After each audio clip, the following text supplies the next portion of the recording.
Good morning my dear student. आज की इस क्लास में हम बेटा क्लास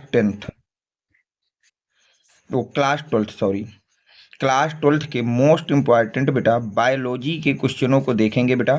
जो कि आपके इस क्वेश्चन वीडियो के अंदर मैं आपको बेटा 2 नंबर वाले मोस्ट इम्पॉर्टेंट 10 क्वेश्चन बताने जा रहा हूँ बेटा। कितने क्वेश्चन बताने जा रहा हूँ? 10 क्वेश्चन। और अगर आप ये 10 क्वेश्चन अच्छी तरह से तैयार कर लेते हैं तो कोई भी ऐसा 2 नंबर का क्वेश्चन नहीं होगा जो इन 10 क्वेश्चनों से बाहर से आपसे पूछा जाए बेटा। हम बात करते हैं बेटा एक एक क्वेश्चन की, कौन सा क्वेश्चन है और क्या उसका आंसर होगा। देखिए पहला क्वेश्चन, पराग कोश के परागण किससे भोजन प्राप्त करते हैं? जो पराग कोश के परागण कण होते हैं, पराग कण होते हैं, वो किससे भोजन प्राप्त करते हैं? तो देखिए इसका आंसर हो जाएगा बेटा कि पराग कोश के परागण कण टाइपिटम से भोजन प्राप्त करते हैं। किससे भोजन प्राप्त करते हैं बेटा? टाइपिटम से अपना भोजन प्राप्त करते हैं। नेक्स्ट इंपॉर्टेंट क्वेश्चन बेटा, एम्ब्रियो स्ट्रेटिस पर टिप्पणी लिखना है कि एम्ब्रियो सेटेटिस क्या होता है, इस पर आपको टिप्पणी लिखना है। तो देखिए बेटा, एमनियोसेटेसिस भ्रूण के लिंग तथा भ्रूण के जन्मजात विकारों या रोगों को पता लगाने की विधि का नाम होता है एमनियोसेटेटिस। एमनियोसेटेटिस। नेक्स्ट क्वेश्चन बेटा, असली फल और नकली फल के अंतर कीजिए। असली फल और नकली फल में आपको अंतर करना है बेटा कि असली फल क्या होते हैं और नकली फल क्या होते हैं। तो देखिए असली फल, असली फल केवल अंडाशय में से बनते हैं। जो असली फल होते हैं बेटा वो केवल किससे बनते हैं बेटा? अंडाशय से बनते हैं। जबकि नकली फल अंडाशय के अलावा पुष्प के दूसरे भाग से बनते हैं। असली फल के अगर हम कुछ इंपॉर्टेंट एग्जाम्पलों की बात करें बेटा तो आम हो गया, बादाम हो गया। नकली फल में टमाटर हो गया, अमरूद हो गया। नेक्स्ट इंपॉर्टेंट क्वेश्चन बेटा, बहुभ्रूणता को परिभाषित कीजिए। बहुभ्रूणता को आपको बेटा परिभाषित करना है कि बहुभ्रूणता क्या होती है। तो देखिए बहुभ्रूणता की अगर मैं बात करता हूं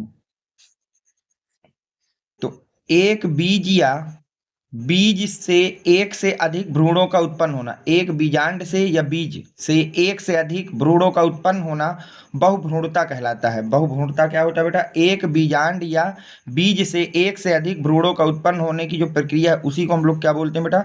बहुभ्रूणता बोलते हैं। अनावृत बीजी पौधों में यह सामान्य घटना है। अनावृत बीजी पौधे जो होते हैं उनमें यह एक सामान्य घटना है, परंतु आवृत्त बीजी पौधों में यह घटना बहुत कम पाई जाती है। परंतु जो आवृत्त बीजी पौधे होते हैं उनमें यह घटना बेटा बहुत कम पाई जाती है। ठीक, आगे बेटा, बहुभ्रूणता की खोज एंटोनी वान ल्यूवेनहाक ने 1971 में संतरे के बीज से की थी। और जो बहुभ्रूणता की खोज है वो एंटोनी वान ने की थी। और कब की थी बेटा? 1791 ईस्वी में संतरे के बीज से की थी। किसके बीज से की थी बेटा? संतरे के बीज से की थी।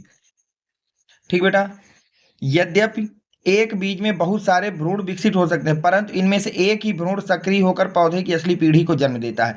और उन्होंने बताया था बहुभ्रूणता में कि एक बीज में बहुत सारे भ्रूण तो विकसित हो सकते हैं परंतु उनमें से एक ही भ्रूण सक्रिय होकर पौधे में असली पीढ़ी को जन्म देता है।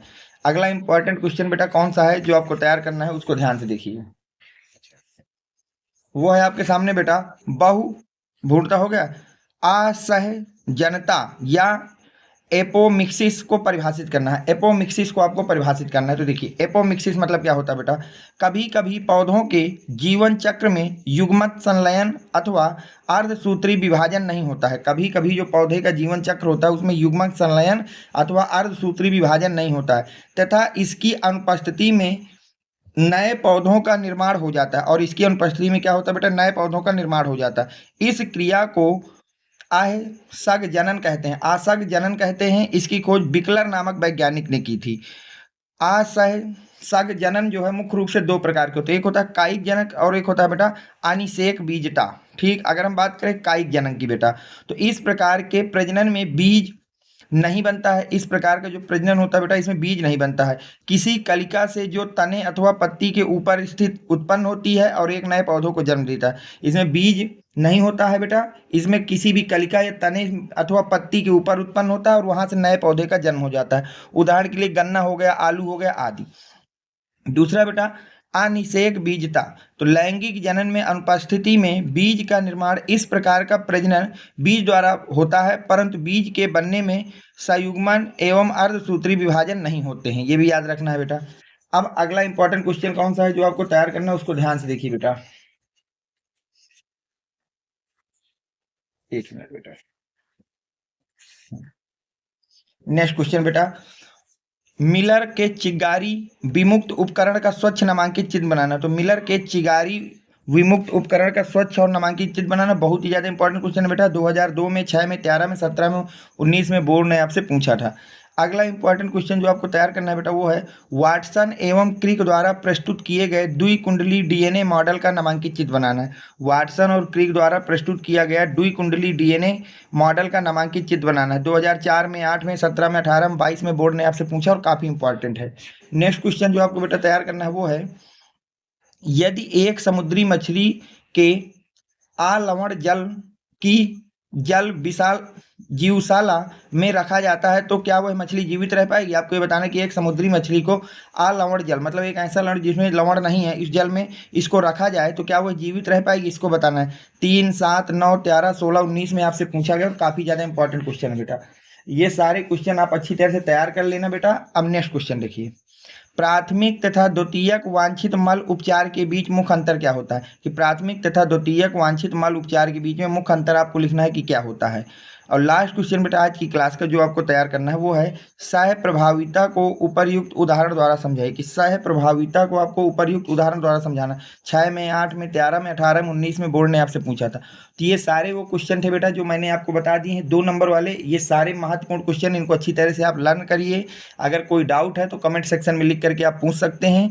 अगर वीडियो आपको पसंद आया हो तो वीडियो को लाइक कर देना, अपने फ्रेंड सर्कल में ज़्यादा से ज़्यादा लोगों तक शेयर करना ताकि सब बच्चे इन क्वेश्चनों को पढ़ करके पास हो जाए। Thanks for watching, next video coming soon.